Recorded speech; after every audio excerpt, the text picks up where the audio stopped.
안녕, 떠먹는 뉴스입니다. 오늘은 마두로 코스프레를 하고 녹화를 해보겠습니다. 직업이 왜 있냐고요? 정춘이었죠. 많은 분들이 이렇게 생각합니다. 유가 떨어지는데 왜 에너지 주식은 안 떨어질까? 그리고 한 가지 질문이 더 붙습니다. 베네수엘라 사태, 이게 진짜 시장에 의미가 있나?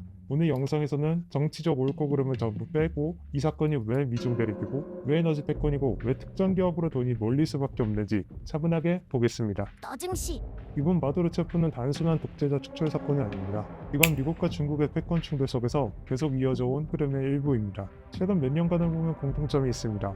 아르헨티나의 초인플레이션 붕괴, 자유시장주의 대통령 집권, 호주의 자원 안보, 친미 노선 강화, 베트남의 미국과 히토르 공급망 협력 확대, 대만은 트럼프가 하나의 국가로 인정해주고 있죠. 남미에서는 베네수엘라, 볼리비아, 온두라스, 또 콜롬비아, 쿠바, 중동에서는 이란 압박, 공통점은 하나입니다.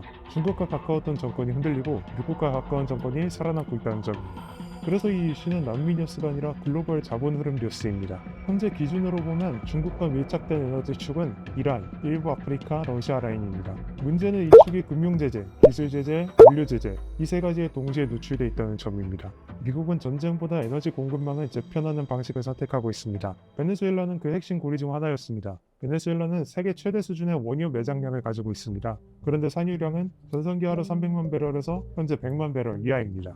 이유는 단순합니다. 국유화, 투자 중단, 기술 단절, 정유 수송 인프라 붕괴. 여기서 중요한 개념이 하나 나옵니다. 재투자 후 보상 회수. 이 말은 먼저 돈을 넣어라. 그 다음에 과거에 빼앗긴 자산을 다시 돌려주겠다라는 구조입니다. 이걸 감당할 수 있는 기업은 슈퍼 메이저밖에 없습니다. 여기서 많은 분들이 헷갈립니다. 유가 떨어지면 에너지 주식도 떨어지는 거 아닌가요? 과거에는 맞는 말이었습니다. 하지만 지금은 다릅니다. 지금의 메이저 에너지 기업은 통합 에너지 기업입니다. 즉, 업스트림, 채굴 생산, 다운스트림, 경제, 화학, 판매 이 두 가지를 동시에 가지고 있습니다. 유가 수준에 따른 이익 구조 변화를 예시를 들어서 쉽게 설명해 보았습니다. 고유가 시기에는 업스트림의 이익이 훨씬 큽니다. 하지만 저유가로 갈수록 다운스트림의 이익이 훨씬 커지죠. 이 말인즉슨 유가가 하락하면 원유 판매 수익은 줄어들지만 정제에 들어가는 원가가 훨씬 더 크게 하락합니다. 정제 화학 마진은 오히려 확대됩니다. 즉 유가 하락은 정제 비용을 더 크게 낮춰주는 효과를 냅니다. 그래서 업스트림 비중은 줄어들고 다운스트림 비중이 커지면서 잉여 현금 흐름이 증가합니다. 이 현상이 바로 유가는 하락하는데 메이저 주가는 오르는 디커플링입니다. 여기서 중요한 질문이 하나 나옵니다.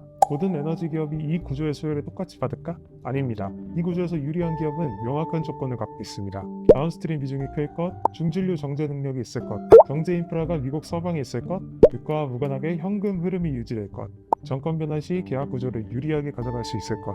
이 기준으로 보면 기업은 자연스럽게 둘로 좁혀집니다.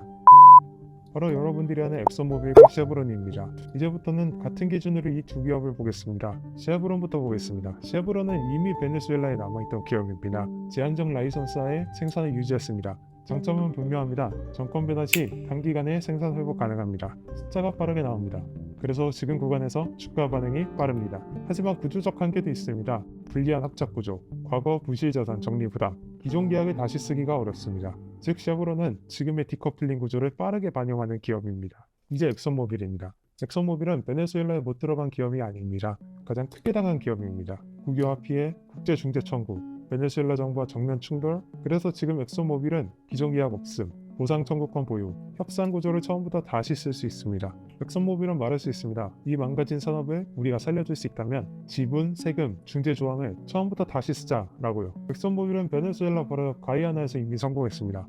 해상 유전, 물류, 인력, 기술. 그래서 베네수엘라 진입 시 초기 투자 비용을 크게 낮출 수 있습니다. 베네수엘라 원유는 중진류입니다. 엑소모빌은 쉐브론보다 더 많은 중진류 정제 경험, 미국 내 대형 정제 시설 이 두 가지를 동시에 갖춘 기업입니다. 즉 유가가 낮을수록 정제 마진 구조를 가장 잘 활용할 수 있는 기업입니다. 여기서 이 비교를 정리해야 합니다. 이건 누가 더 좋은 기업인가에 대한 문제가 아닙니다. 누가 지금 구조에서 그리고 다음 단계에서 정치, 산업, 자본 흐름을 동시에 받을 수 있는가에 대한 문제입니다. 정리하면 이렇습니다. 쉐브론은 지금 숫자가 빠르게 나오는 기업입니다. 엑소모빌은 정권 교체 이후 구조가 완성될수록 점점 더 유리해지는 기업입니다. 트럼프 입장에서 중요한 건 누가 오래 있었느냐가 아닙니다.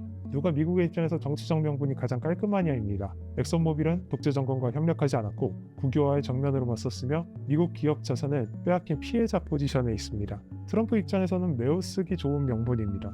또 하나 중요한 점은 엑슨모빌은 미국 내 정제, 화학, 인프라 비중이 크고 고용, 세수, 에너지 자립 논리에 직접 연결됩니다. 즉, 미국 에너지 패권 회복, 미국 기업 우선, 에너지로 인플레이션 억제, 이 세 가지를 가장 설명하기 쉬운 기업이 엑슨모빌입니다. 영상을 마치기 전에요. 에너지 패권 경쟁이 계속되면 다음 전장은 자원, 항로, 안보가 겹치는 지역으로 이동해야 합니다. 그 대표적인 후보가 그린란드입니다. 북극 항로 개방, 물류혁명, 히토류 광물 자원, 미중러 모두가 주시하는 군사 요충지. 실행 가능성이 있을까요? 단기적으로는 아닙니다. 장기 투자, 자원 계약, 외교, 기업 중심 접근이 이루어질 겁니다. 즉, 베네수엘라는 단기 이벤트, 그린란드는 10년짜리 구조 이슈입니다. 국제 정세를 보는 이유는 단 하나입니다. 자산을 불리기 위해서입니다. 정치적 감정으로 보면 뉴스 소비자가 됩니다. 구조로 보면 자본의 이동이 먼저 보입니다. 여기까지 보셨다면 이 질문 하나만 남습니다. 당신은 이미 움직인 주식을 쫓을 것입니까? 아니면 판이 바뀌는 구조를 먼저 볼 것입니까? 서정씨였습니다.